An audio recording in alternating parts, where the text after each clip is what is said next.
Youth Congress സംസ്ഥാന അധ്യക്ഷൻ രാഹുൽ മാങ്കൂട്ടത്തിനെതിരെ വീണ്ടും കേസ്. ജാമ്യം ലഭിച്ച് പൂജപ്പുര ജയിലിൽ നിന്ന് പുറത്തിറങ്ങിയപ്പോൾ പ്രവർത്തകർ ഒരുക്കിയ സ്വീകരണവുമായി ബന്ധപ്പെട്ടാണ് പുതിയ കേസെടുത്തത്. നിയമവിരുദ്ധമായി സംഘം ചേർന്നു എന്നതുൾപ്പെടെയുള്ള വകുപ്പുകൾ ചുമത്തിയിട്ടുണ്ട്.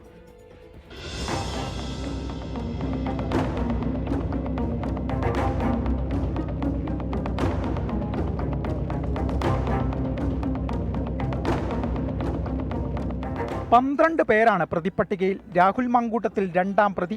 ജയിൽവാസത്തിന് ശേഷം പുറത്തിറങ്ങിയ രാഹുൽ മാങ്കൂട്ടത്തിനെ സ്വീകരിക്കാനെത്തിയ പ്രവർത്തകർ മുഖ്യമന്ത്രിയുടെ ചിത്രമുള്ള ഫ്ലെക്സ് ബോർഡുകൾ തകർത്തിരുന്നു. ക്രമസമാധാന പ്രശ്നം, ഗതാഗതക്കുരുക്ക് എന്നിവയും ചൂണ്ടിക്കാട്ടിയാണ് കേസ്.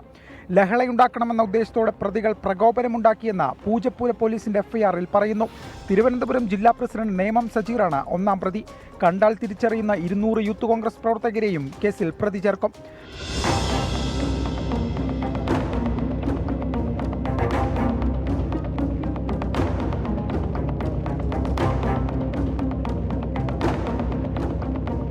കേസ് വിചിത്രമാണെന്നാണ് യൂത്ത് കോൺഗ്രസിന്റെ പ്രതികരണം.